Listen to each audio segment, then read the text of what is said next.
they don't have parents who are, they're supportive, or they don't, they don't know English. So aside from the language, they're not tech savvy. The kids can be, oh, estoy bien, I'm doing okay, but they're actually not.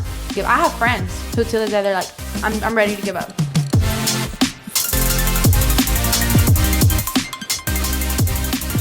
Hi guys, welcome again to Back to Basic with us.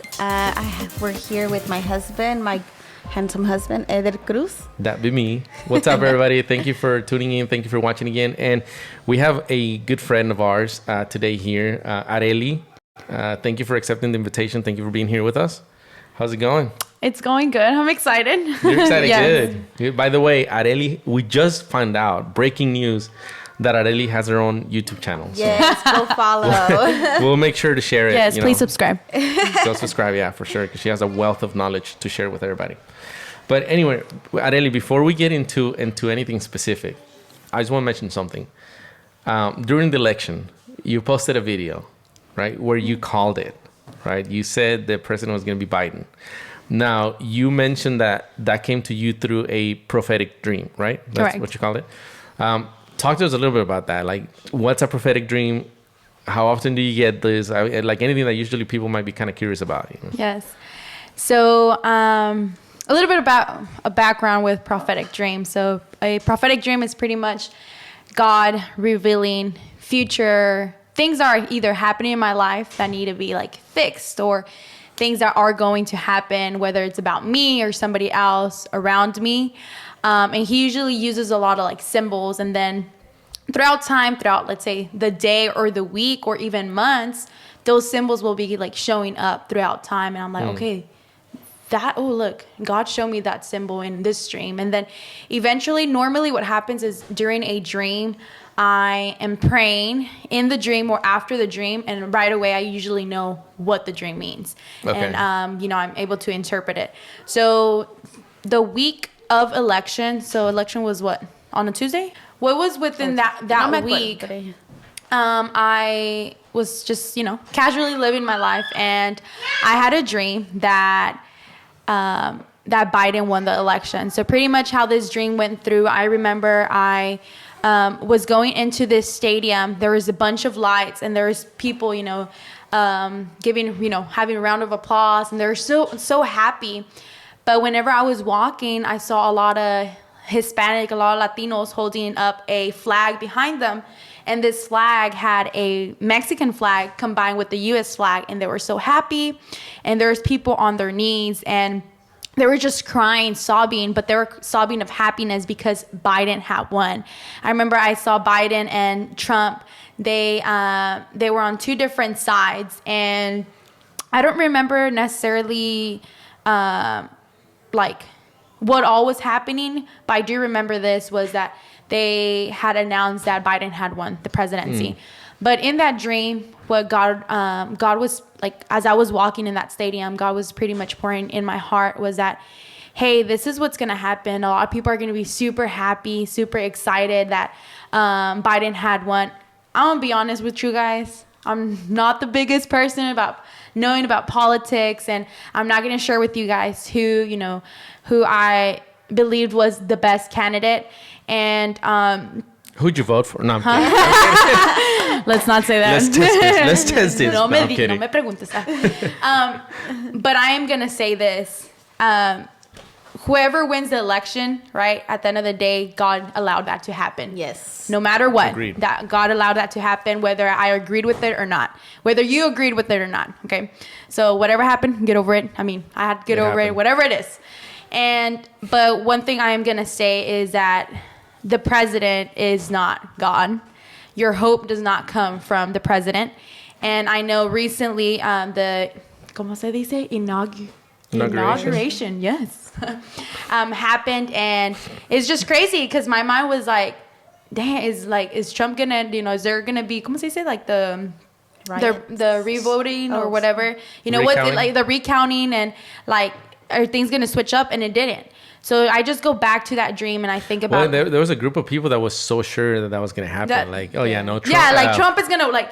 Yeah, Biden is not going to be seated president. Like, he's not going to be inaugurated. Exactly. And I was like, what's going to happen? Like, or like, there's cheating going on behind and this and that. And, even whenever I was considering posting the dream, I was like, man, I don't want to post because I don't want to really call it a prophetic dream. But at the end of the day, even because I posted this on my Instagram, on my personal Instagram. So I had said, no matter who the president is, like in the dream, that's who I saw that won, Biden. But even if Trump did win, what God was revealing to me in that dream was that a lot of people are putting so much hope in a person. Yeah. Whether it's the president or somebody else, you do not depend on a person to give you hope.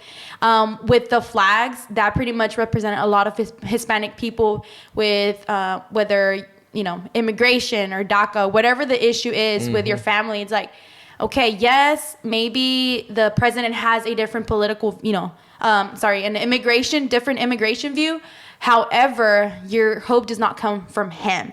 So it's like, even if Trump would have had won, that doesn't mean like, oh, well, we already lost, like, oh, poor immigration, what are we going to do now? No, like, you keep on going. You have to press on with God. So that's pretty much what God was showing me with that dream. And Biden did win. And I am like, I'm grateful that I was able to share that, because I have other videos that I have posted previously before that dream, probably like 7 other ones on Instagram of God showing me a lot of different other things throughout the past few years. I kid you not, I dream like every single day. Sometimes it's like 2-3 dreams within one day. I usually have to wake up, to pray about it. And sometimes it is like nightmares, and I know it's like the enemy, kind of trying to wake me up, and disrupt. But a lot of it is also God. And all I do is just write it down and just pray about it, because it's like, hey, like, if I know there's things in the past that have actually come true, like, those are the kind of things to be praying about and stuff. So if you ever watch any of my other dream videos, pay attention, and maybe God might be speaking to you. So that's very interesting. That's very good. So what would you say? Because I know there's going to be a few people that are saying like, hey, well, I mean, it's a 50-50 shot. Yeah. Come on. Yeah, se cree Joseph. Hey, soy Joseph. No te crean. What can you give us an example of another dream that you might have interpreted that kind of came? Anything you can share? So actually, in March, before spring break, going to spring break, my best friend and I were going to go to San Diego. We're going to go do some stuff with my cousin. Sorry, I got this stuck. And I was just sharing with her about a dream that I had. And this was when COVID was being like, oh, wow, COVID happened. Yeah. And in this dream I had where needles were falling from this was before COVID. So the dream was in February. We were going on this trip, and we were driving, and I was sharing with her. I was like, hey, I'm going to be talking on, I think it's time for me to start talking on my Instagram about some of my prophetic dreams. And I did share it in March. I shared this dream in March, but I dreamed it in February. I dreamed that there was needles falling from the sky, and that I love to travel. So I was in a foreign country with my family, and everybody was running everywhere. And these needles kept falling from the sky, and everybody was getting hit. But when the needles hit the person, they would die. So I remember I was in the dream, and everybody was running everywhere. They were trying to hide, and even myself, I was trying to hide, but needles kept going. I wasn't getting hit, and eventually I was in a car, and a needle hit me. And I remember I touched him because of everybody's panic. I was like, God, like, why did this needle touch me? Like I know that if this needle touches me, I'm gonna die. And God was I remember I was praying, I was speaking in spirits, speaking in tongues. And I was just like, I rebuke anything, any spirit of death. So instantly at that moment, God was pretty much telling me, he's like, who is your faith in? Who are you trusting? And as time kept passing by, I didn't even know. Whenever you go look up the virus, the coronavirus, like the way it is, it's pretty much like a ball with a bunch of little needles. And I didn't even know that, until probably I kid you not, until I shared after I shared the video on Instagram about the dream, and I was just like, wow, it's crazy to think like God was kind of showing me hey, there's something that's going to happen. People are going to be scared. People are going to be running. But no matter where you run, people are going to get it, whether you believe in me or not. The whole thing behind this is, who is your trust in? I always say this, and I believe in respecting authorities, following rules and everything. But this is what I say is if God wants me here, he's going to have me here. I'm going to put my part, putting on the mask. Being socially distant. I work for a school district. So it's like, hand sanitizer, do all, everything that has to do with, okay, that's what the rule says, I'm going to do it, go for it. But at the end of the day, that doesn't mean that, I'm going to keep myself from getting it. It's, si me va a caer, if it's going to happen to me, I'm going to get it. And if it's the Lord's will for me to go, I'm going to go. And it's for me to stay, I'm going to stay. So pretty much with the dream, he was just like, hey, there's something's going to happen that's going to be worldwide. Because I remember being in a foreign country. And a lot of the dreams, normally whenever I dream about foreign country, God's pretty much revealing to me something that's going to happen international. So I've had other ones that are international that haven't happened yet. But like this one was just so soon. It just happened like back to back. And same thing with Biden. It was, it was that exact same week that it happened. So, yeah. Wow, that's very interesting. That's really cool. That's awesome. Yeah, I mean, I haven't checked out the other videos. I know you have quite a few on your Instagram page, and I saw the Biden one, but I don't think I wanted to go back and look at some of the other ones I haven't yet. So I need to. Yeah. Again, definitely. As I mentioned, I'm bad with social media, so I need to. When you were talking about politics and not. Understanding that the president is not going to be your ultimate hope, right? Our hope does not come from him. There was something that one of the old presidents said, and I can't remember who it is. I read it in a book, and I can't remember which president it was, and I don't even remember the exact same words, so I'm going to butcher it. Okay. But it was something along the lines of, politics is important, but politics is not all. And the reason why that resonated with me is because right now people are making it seem like politics is all. They're breaking relationships with families, with old-time friends because they don't agree politically. And I mean, I think at the end of the day, being honest, when you hear a lot of this politics talking, they're playing the politic game. That's all it is. I think I've heard from one of our congressmen here in Texas, Dan Crenshaw, and he has a podcast, and he was mentioning in one of those episodes how when they're in the Capitol, they get out, they're fighting, and in television, they're all screaming at each other and everything. They get out and they all go to the bar together. They all go hang out together. Because it's a politics game, you have to win. You're doing what you can to win your people in your state or whatever, to make it seem like you're fighting for them, and they probably are. I don't know. But at the end of the day, they don't let that get on the way. So why should we, as people, let that get on the way? But anyways, now that that's out of the way, no more politics. No, I did want to talk to you a little bit about your career, right? You're a teacher, as you mentioned. Yes. And it's COVID time. Yeah, COVID time. Yes. What does that look like right now, actually, with teachers? Are teachers panicking? Are teachers ready to go back full time? First of all, I'm a first-year teacher. Oh, man. Why did you pick this? Congratulations. And, I mean, it's a good thing and a bad thing at the same time. It's a good thing it's a because... blessing and a curse. It's a good thing because you don't know the difference. Exactly. You don't... So I know a lot of teachers who they're like, man, I've been wanting to give... I have friends who to this day, they're like, I'm ready to give up. I don't want to teach no more. I'm tired of this whole COVID. At first I was like, who would want to give up, teaching, this is awesome. This is awesome, right? But I am an elective teacher. So I do see the pressure, and it does look a lot different to me than it does to core teachers. You said an elective teacher? Elective what does teacher. That mean? So it's not a core. So they don't teach a core content. So such as, math. Oh, an elective. Okay. Yeah, not English, science, or anything so like your core, that. your math. Okay. What is it? Math, science, social studies, and reading, English, yeah. So I'm a PE and health teacher. So it looks a lot different for me. But what I am grateful for is I'm now working with all my students on campus, which that helps me a lot with classroom management. So a lot of the times, pretty much what they say is that what teachers usually struggle with on their first year is classroom management. How are they going to run in the class? How are they going to control the kids? I've always worked with high school students. So I've been working with school districts for 5 years now. Every year, different district. Hopefully, I stay in this next district. And I've worked with public, private as well.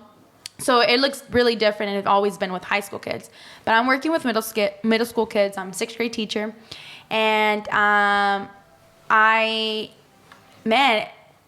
when I left my old job, we were still recovering. We're already it was July, and we're still barely recovering things that happened in March because of COVID, things that were behind, kids barely, catching on, parents barely catching on with the system, Google Classroom, being online.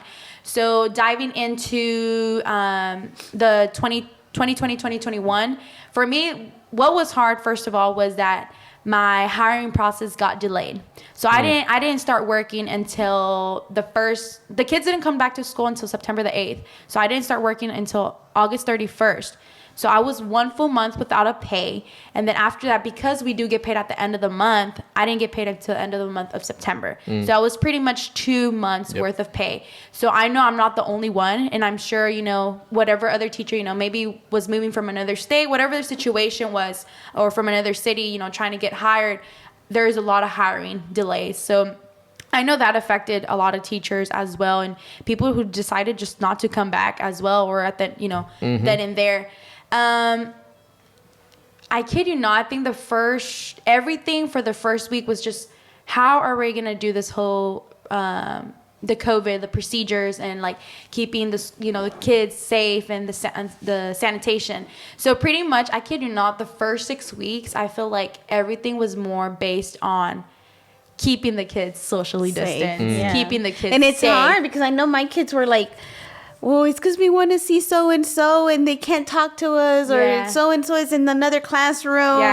And it's sad. It breaks your heart. It breaks my heart. And it's like, I feel like it was more of that than actually teaching. And aside from actually teaching, even the teachers trying to get the hang of trying to do both at the same time. I don't know about what other school districts are doing, but with me, I have my laptop open. Well, whenever I'm teaching health, I have my laptop open and I'm teaching live, those who are online and those who are present. However, like you can't like tell the kids online, like you can't tell them like, hey, keep your camera on, but it's hard because if I'm presenting something, I don't know who's actually has their camera on unless I have like multiple computers, but like that's not always the case. The internet's not always working good. Everybody's using a Chromebook. And the kids, sometimes laptops are not working. So if they're working on assignment, my laptop's not working, but the assignment's online, then let's mute this kid. Pretend I didn't hear that. So it would suck because it's like sometimes like I feel like the kids aren't learning. Here's the thing. Everybody says this. Well, if they're at home, they're not really learning as much as they're on campus. Right. But then if they're on campus, we're really focused on everybody keeping social distance. I have to cut class sometimes. Probably lately, I kid you not, it's been anywhere from 7 to 10 minutes so we can get the classroom cleaned up. Starting the class another 5 minutes. I actually got a.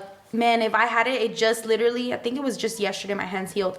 I had almost 2 weeks of an allergic reaction to the cleaning chemicals from school. I think it was this past week, my hand was bleeding, I had a full rash. Even if I put a Band-Aid over, it was just so dry from just putting too much hand sanitizer. So pretty much how it looks like, I check my students' temperature as soon as they walk into the classroom. I give them hand sanitizer. Everybody's socially distanced.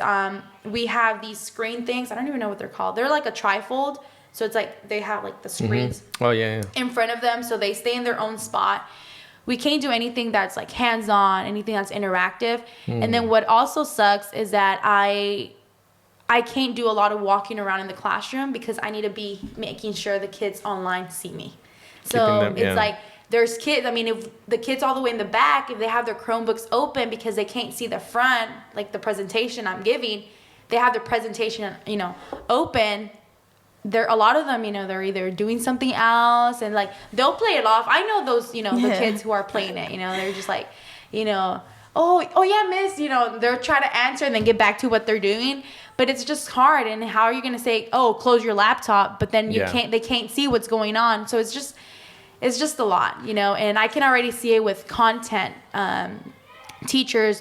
core teachers where it's like I'm not saying like health doesn't matter. I mean, come on, it's like, come on, health, man. I mean, health, man, COVID, this is the first thing from all things, I'm going to be honest. For a moment, I was like, man, if there's going to be a budget cut, man, forget my first year teaching. They're not going to hire me. For a moment, I was like, I think that's what they're waiting for. That's why they haven't told me anything when, signing my contract.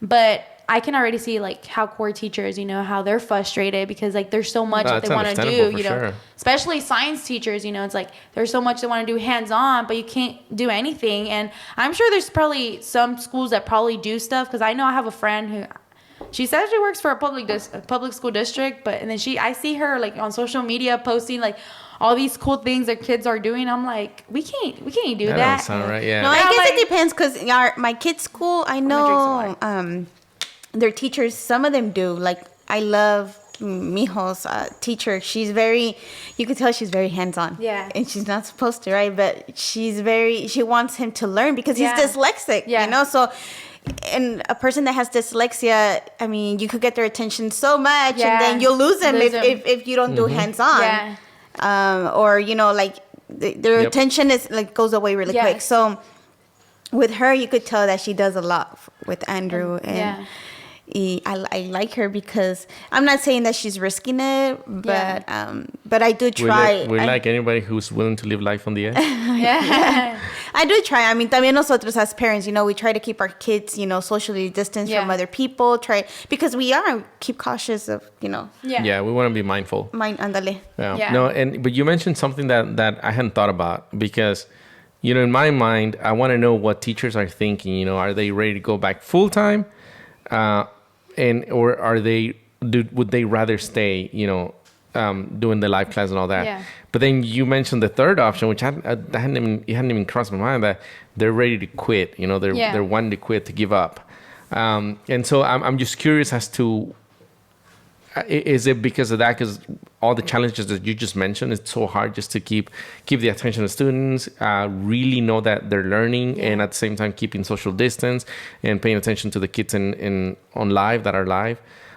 Is it mainly because of that a lot of them are wanting to give up? I think it would say the expectations of administration. And then I think because let's say, for instance, in my case, it's different.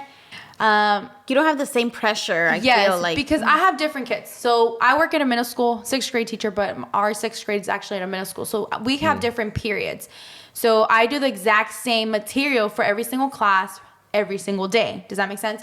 So I'm just focused on that. However, let's say one of my friends she is an elementary school teacher for Grand Prairie ISD. I'm going to mention on that one. For Grand Prairie ISD, she has all these different What's subjects. Her name? No. You really want to know? Just kidding. But, you know, she has all these different core, these different materials that she has to teach kids. And since they are in elementary, she has to be really attentive. I've subbed for elementary kids. Never again, okay? You have to be on them back to back. Whereas I was even shocked with my 6th graders, because I've subbed for 6th grade before too, but I was even shocked that they're pretty, you know, they can be pretty, you know, independent, you know, pretty easygoing. Like, you'll give them, you know, you'll have your lecture, especially right now because we can't do hands-on. You'll have your lecture, and then I'll give them the assignment. That's pretty much it. What does suck is that I do work in like a lower income, not in a lower, like in a lower income. I work in a low income school, and a lot of the kids, majority of the kids, are all Hispanic, and all of them, I kid you not, I think in every roster, I probably have a handful that do not have some kind of special needs. And the accommodations with that does require different things that with COVID we just cannot do. Yeah. So I think the frustration comes with that, especially with the little more how do you call it, the underage kids. Those who are in elementary, is that they require so much attention. So if the administration is giving them so much expectation, okay, yeah, it's great in a perfect world, but we don't have that much time. You know, people are, you know, have their own things that they're going on at home as well. Yeah. And you just can't put that kind of pressure, you know, to the teachers. And I do understand that we need to, you know, this is a profession and you're deciding to go into that field, but it's like we're all still learning. And I think the main thing as well, what frustrates people, I think it's the personal. It's like, okay, to me, this is my theory. It's like, okay, it's my first year teaching, okay?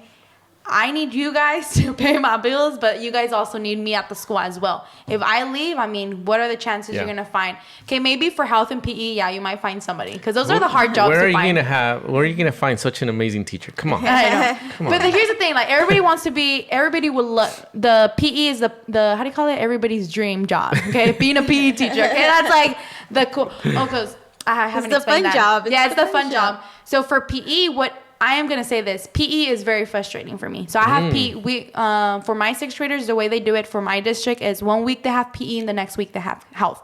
And they don't switch semesters. So it's a full year. Whereas let's say, for instance, in other middle schools, they'll have like one semester PE and 1 semester health. So since I'm alternating, what sucks is that my internet does not work at the gym. So what does that mean? Man. I have to create a full week of content, okay?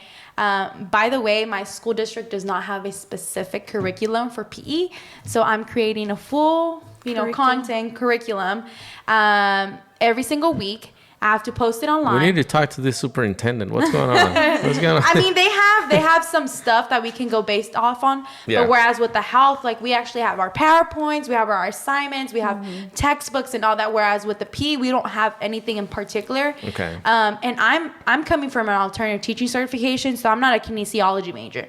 So I'm not like, I mean, obviously you can say, well, like, then why are you teaching if you don't know? Well, the way it works for an alternative teaching certification is you do have to take a content exam. So if you pass it, then you're eligible to teach that material.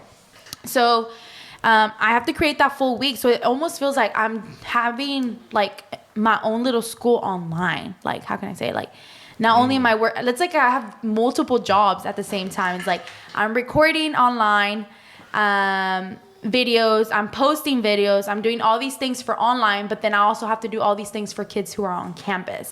Man, so there's a sort of autonomy, I guess, to the way you're doing things, to the PE class, right? Yeah. Because it sounds like almost like you're running your own business, right? Like you're creating your plan, you're creating, pretty much everything from scratch. And whether there's kind of a pressure there because if it's successful or not, it's up to you basically. Correct. Right? Yes.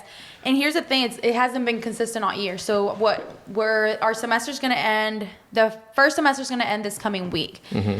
And PE has not been consistent. Every single week that we are in PE, I'm doing something different because I'm trying to figure out what didn't work last. Obviously, as a teacher, you should always be doing that. But because of COVID, it's like consistent change that, okay, I realized, well, now, especially with middle school kids, if I post videos online, or even if I try to make them do something like in front of my camera, they're just not going to do it. So it's like, and here's the other thing too, even our principal has said, like, if the kid does not turn on the camera, you can't kick them out the chat. You can't kick them off the meet. So it's like, then what do you, like, there's no, like, what do you do? Yeah, how do you enforce it?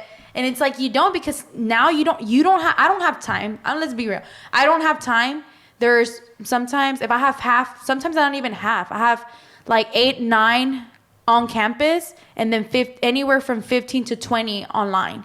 So there's no way to be checking, okay, so-and-so's camera is on, even if it was, by the time I show my screen where I'm actually teaching, whether it's PE or on health, or whenever my internet was working upstairs in the PE, I can't see who's doing what and who's not. So that's hard. So every week, every time I go to PE, I change something. So let's say, for instance, this past time I had literally got everything the kids on campus are doing. I got a video that was something similar, and I just made sure the videos were short, and I gave them an assignment for those videos.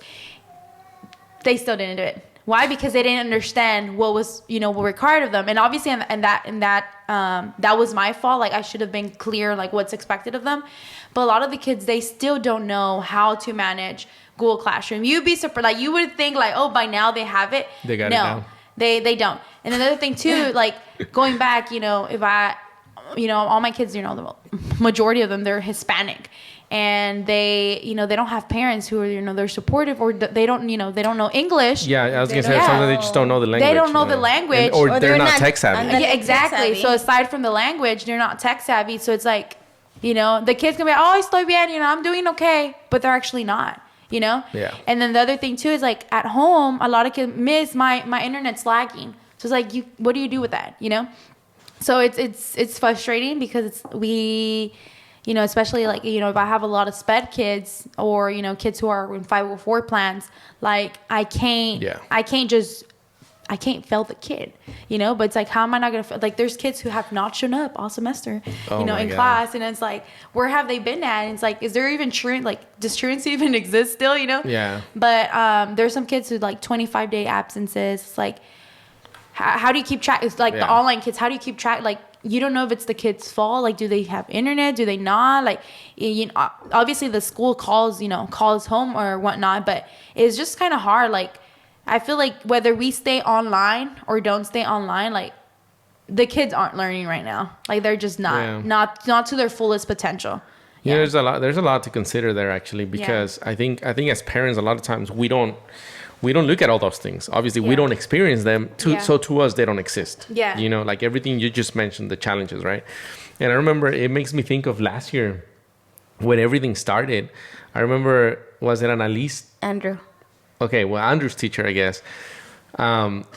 You know, she had a hard time. She had such a hard time with the technology. But then again, she was an older woman. Yeah. Well, getting it to work, but then, you know, you got all the parents screaming at her, you know, sending her messages, and we all see the messages like, this is new for her. I'm thinking, this is new for her as well. Take it easy, yo. Like, they're struggling. I'm pretty sure they don't want this. At first, it would be all like, okay, we can't get in. And then she would log in, and then the parents would like send a message, and then she wouldn't reply back, and then they would send an ugly message. And I'm like, y'all don't keep in mind that she's older woman. Yeah. An older woman. I mean, those are the best to me because I remember the older teachers were the ones that would help. Well, the attention was different that they were giving the students, honestly. Like, and it's not necessarily just older women, but a lot of times because of the passion that they had for teaching. You could tell which teachers have passion for it and which ones don't. And in my kids' teachers, I've been able to see, you know, okay, you know, she's going above and beyond because she cares about my daughter or my son learning, and this other one is not. Like, she's like doing the bare minimum. And you can kind of tell sometimes when, right? But with this is all new. Like, this is a whole new challenge for everybody. And you're very right in the sense that, you know, if they're a Hispanic family and they don't speak the language, like, what is the parent going to do? Yeah. It's also very frustrating for the parent because I remember even before this happened, like coming home with homework and then my mom and dad not being able to help us, they used to get frustrated. Yeah. You know, so now being on COVID, new challenges, new technology, they don't understand the technology, they don't understand the language. You know, is like, what can you do? Like, and then the teachers are in. Like, I guess you have to draw the line, right? Like, as a teacher, you have to know to be able to, I guess, to last or to keep going, right? You have to know, okay, this is my responsibility. This is not. And it might sound ugly. I don't know. And I don't know if this is even happening, right? But it might sound mean. But I'm assuming that at a certain point, you have to draw the line between this is what I'm responsible for, not this. This is not my fault. Yeah. You know, if you want to emotionally be able to continue going, right? Yeah. I mean, the way, you know, some teachers say this is like, well, I'm not getting paid for that. You know, I mean, it sounds bad, but it's like, okay, I know, they've been a few, you know, I've already received like 2 extra stipends, you know, during this COVID time. And, you know, thank God for that. But at the end of the day, that's time and money is different. It's like, okay, there's not enough money that can pay me for my time. Like, okay, you're going to give me, you know, extra stipends, but there's not enough time to do all the tech stuff. And it's easier for me going back because I am an elective. But I think it's just frustrating for, you know, for everybody overall, even for the administrators, like assistant principals and principals. I mean, I don't know what pressures they have as well, you know? And I know, like, you know, I was working for Texas Khan Academies with their, I was their student advisor. So pretty much what I did, I was focused a lot on, you know, student services, but also their enrollment and their attendance.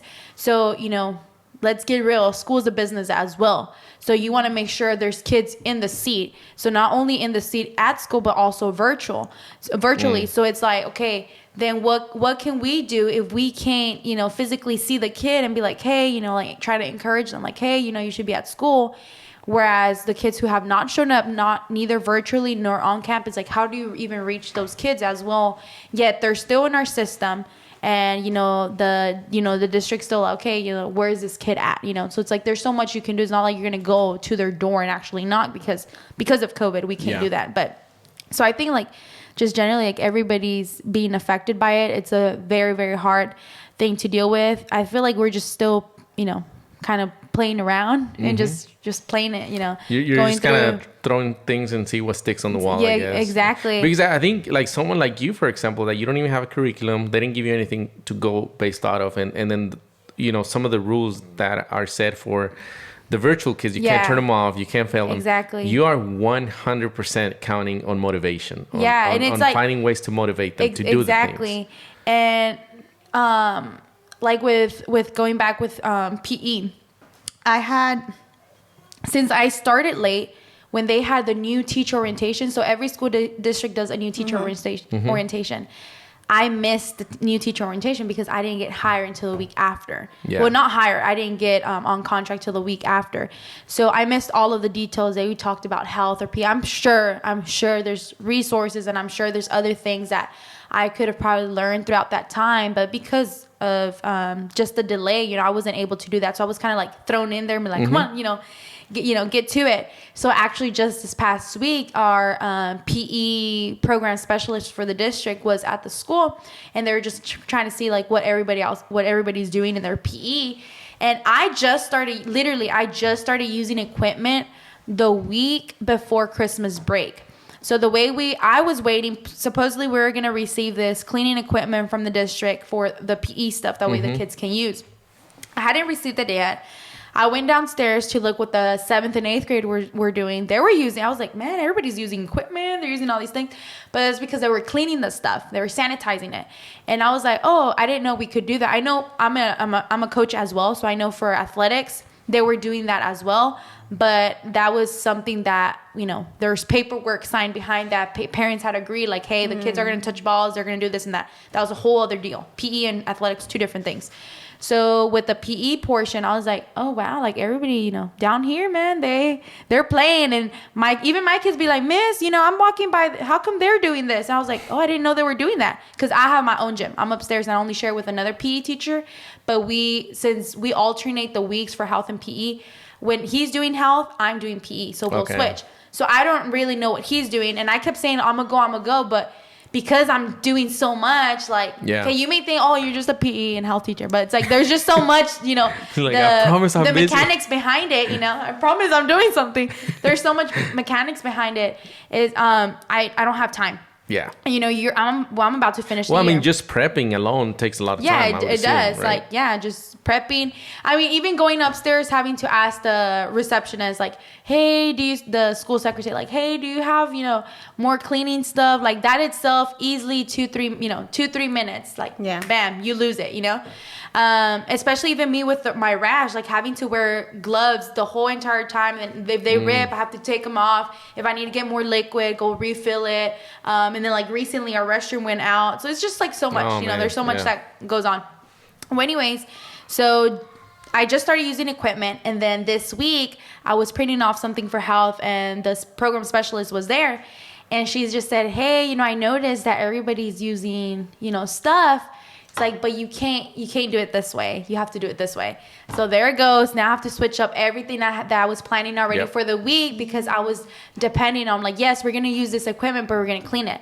But their whole deal was like, everybody still has to have a single, like we can clean the equipment, but each student has to have their individual equipment. So it's like, now we can make orders for, let's say for instance, basketballs. Then we will have to make orders for X amount of basketballs. But it's like, well, then you get into the issue of budget. How much can the school afford? Exactly, and then the time frame as well, because like even with the cleaning supplies for PE that I still haven't received, that was ordered like in October. Think about it. You're talking about months. So it's like same thing with did equipment. They get ordered though? I know. That's why I was like, is it at the school? What happened to it, right? But it's just a lot. That is insane. So it's crazy. So I feel bad for my kids, because I feel like it was more like a CrossFit gym than me being an actual 6th grade PE teacher. And I'm like, what is too much? And I'm not gonna lie, this past not this week, but the week before when I was doing PE, I had someone, one of my students, because there's so much we can do. I was doing a running drill, and the girl's heart rate went up. And I didn't know when I thought she was just being lazy. I was like, keep going, And it's bad because I'm still trying to like, okay, they're not, the girls who are, because I've always been in sports. I've always, I don't know. Yeah, exactly. So like kids have different, abilities. And the girl's like, I'm tired. I was like, man, she's lying. And she's like, hey, miss, can I go to the restroom? And I was like, I was going to say no, but I was like, you know what? Yes, okay, go. She ended up actually going to a nurse. So she goes to, yes, I know. She goes to the nurse, and this is horrible. Should this be recorded? She goes to Next thing you know, CPS is at Areli's office. No, I'm kidding. And she goes to the nurse, and Well, she doesn't come back. I honestly, I'm not gonna lie. I forgot about her. It's because when you're doing PE, but it's because when you're doing PE, well, yeah, you're observing. Lot, yeah. There's so much commotion going on. And I think it was because the running section, I have it a little bit towards the end of the class. So, my mind was, dazing. And I remember I saw a backpack and I was like, oh my gosh, who have backpacks? That's the bad part. You see, like, even that, like, classroom management again, like, how, making sure, okay, what kid. Oh, ahorita te digo about the restrooms. So then. There's more. There's more. So she goes to the nurse, and the nurse comes back later on to pick up the stuff. And that was, I left, right? But we bumped each other in the hallway. And I was like, oh my gosh, the nurse is coming. And she has a little thing to check her heart rate. Yeah. Well, apparently her heart rate hadn't gone down. And you're talking about at least 20 minutes that had passed. And her heart rate. Scary. That was scary. And I got scared because I was like, man, someone's going to complain. I'm going to get fired. So, Lord Jesus, please help me. And no, her heart rate didn't go down. And she went home for the day. And she hadn't showed up. And her sister, she's a 7th grader. Yeah, 7th grader. Her sister, she kept swinging by she always swings by this. She's like, hey, miss. And she's like, hey, just wanted to let you know, I don't know why, but my sister's going to the doctor. Well, she ended up going to the doctor, and the nurse, no, was it the nurse? The attendance lady had messaged, and she had some kind of problem with her heart that they found out. So it just kind of sucks because it's like, okay, like sometimes... Yes, I should know certain things ahead of time, but at that time I didn't know. That's what I was gonna say. Shouldn't that be something you're told? Yeah, you're about told a student. exactly. But because parents didn't even know as well. Oh man, so you kind of saved her life. Kinda, yeah. But if I would have pushed her more, man, 911. There's a dead body, in my gym. I'm extra fired. It's 5 p.m. and Areli's sticking her with a stick. Hey, little girl, I gotta go home. I gotta Get go. up. Is she awake? No, but I mean, obviously, it was scary for me. But to me, it's like, okay, what else can I do that does not involve just running or just does not involve just cardio? Man, that's a challenge. Because we also don't want to make sure the kids aren't just touching the floor the whole entire time. Are they just gonna do push-ups the whole? Like there's so much that you can do. Well, and see, it's a challenge because especially now where a big, a word that's being used a lot right now is inclusive, right? And being able to make the kids feel like they're part of everybody else. Everybody's included and everybody's feels the same, feels good, safe spaces and all this stuff, right? And so then that's a challenge for you because then for some of these kids that have challenges, right, that they have limitations, physical limitations or things like that, if you put them to do something different from the other kids, then, like, does that count as an exclusion? Like, are they going to be seen different? Are they going to feel bad because they're doing something different? So I don't know how much that plays today into the school system. I think it's 100%. They're going to be seen different. Okay. Yeah. Because even me as an adult, as a young adult, if I see somebody even my age doing something different, like if I'm in a class, let's say, for instance, I'm at the gym and I see somebody in my class doing something different that does not look like what they're supposed to be doing, I'm already questioning. I'm already like, oh, I wonder why. Then I start thinking in my head, like, is something wrong with them? I can already picture Areli in their next teachers meeting. Has anybody sent any kids to the hospital? I mean, in college I did. I sent this girl. Oh, really? Yeah, I was a cheerleader, and this girl did go to the hospital, and she was done for that was her last year cheering. Did you beat her up or what? No. So they made me be a back spotter. I've always been main base, even in high school. So I was in college. You're supposed to know all positions when it comes to a stunt. And they told me, it's like, hey, Areli, be a back spot. And I was doing it, but the girl, I think she went too much on her heel that she went over my head. Mm. So and you're not talking about like you're holding her here. You're holding her up here. Yeah. So and she went over the head, and obviously she went to what are you gonna do? But she's alive. But yeah. So it's broken down. She's alive. Areli is very optimistic, so that's good. Hey, positive. I was voted for that in college. Really? Like, yeah. It's like funny. Optimistic. That was an award I actually won, and I think I still have it. Hey, that is the second thing that I kind of get right, because earlier I asked you if you wrestled or something talk to us about your wrestling day, and I'm just messing with you like, oh yeah, I did. And I was like, what? Yeah, I was like, what? Yeah, but you're misreading her thinking. Psychic, man. And A lot of people are like, they're like, Areli, I'm still trying to read you. I'm trying to figure out. I'm like, I come with lots of mystery. It's my big hair. My big hair? My big head. Oh, that's funny. Man. But yeah, it's a lot. It's something that, you know, we're all getting used to. The kids are getting used to. I see it all the time. Like there's another girl too. She has diabetes, and she's always comes. She's like, hey, miss, my her sugar level, and she's always, you know, telling me, and she's keeping me posted. And it just sucks because she's like, you know, looks around with the other kids, but some of them don't really mind, but others, you know, they do say like, oh, why does she not get to do this and that, and they start slacking. But I think for me, when it comes to PE, my hardest thing is those who are online. They're not doing as much, you know, what they're supposed to do. And it's like, they're not keeping, you know, they're going back. Yeah, they're being at home, being safe in quotation marks, right? They're being safe, but at the same time, they're not even working on their health, moving around, their blood circulating or whatnot. And then what's sad, going back, since I am working for a low income school, a lot of those kids don't eat, you know, and a lot of the times what got them to eat was their school meal, you know, whether it was school breakfast, school lunch, and if depending on the school district, if they provided supper or snacks, you know.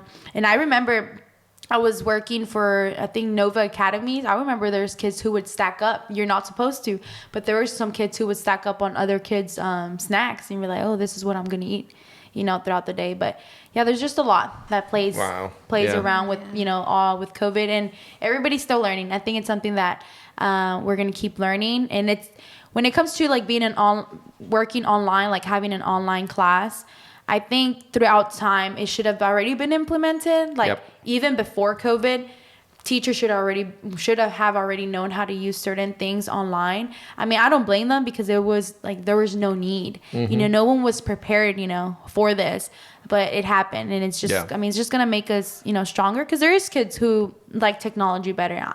Me, I'm like anti-technology and like microfono, but really anti-technology. Girl, I hear you. Me too. I love the books. You know, I love anything that I can highlight. Right, I love it. You know, Scribble Scrabble. Yeah, Scribble Scrabble. I love it. And but like when it comes to my creativity, I love being creative and everything. But online, it's hard. So it's like, if you have this super teacher, you know, super creative, and then you go to the next class all boring, you don't want to pay attention. Well, I think a big part of that is because a lot of people misuse the technology, because I think technology, and again, it's something that I read before, technology was meant to enhance our abilities, right? Yes. To help us to enhance, and we are using it as a replacement in a way, you know, of the things that we can do. Yeah. That we were able to do, right? Like, we no longer like reading physical books and, you know, training. We're just listening to the book nowadays. Yeah. You know what I mean? And so, you know, in a way, you know, you're not working those abilities anymore. Yeah. They're kind of slowing down, or I don't know if you would say they're going back, you know, you're getting worse in those abilities. I don't know if that's a right way to say it. I can't think of the right word,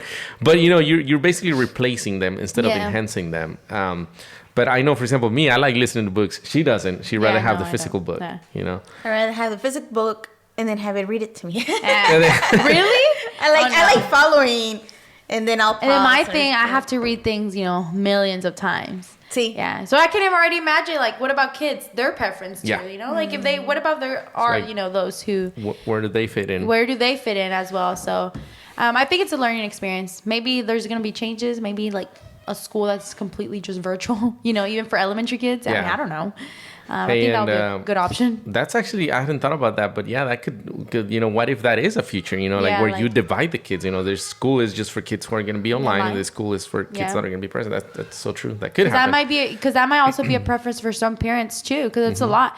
Because another thing too is, like, I see that there's a lot of parents who just work, like, say a mom, right? Oh, she's just strictly working. Majority of her paycheck goes to childcare, you know, or something like that. But if, like, you know, if the kid was at home, you know, then she could stay home, and you know, I don't know. I think it's just going to be a change for everybody.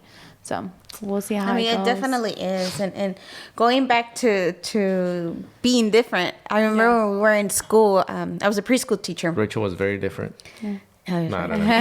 No, but in class, I mean, these were because I worked at a daycare too. So they would put me in the 2-year-old class, and there was these little kids. I mean, it was all culture, I guess, related. So there was a lot of like different what's he said? Ethnicities. And there was this little girl. She was fully vegan. She wouldn't eat the food from the school. So she will have her fruit, her strawberries, and like her hummus, or like, you know, her food. And then all the little kids, all the other little toddlers were like, well, I want a strawberry. Why does she have a strawberry and I don't have a strawberry, you know? Yeah. Like, they could see the difference. So going back to that, like, see, if the little ones could see the difference, I'm pretty sure everybody. Oh, yeah. Big time. Us as adults. Thank you guys for listening, and join us again for the second half of this conversation, and don't forget to subscribe.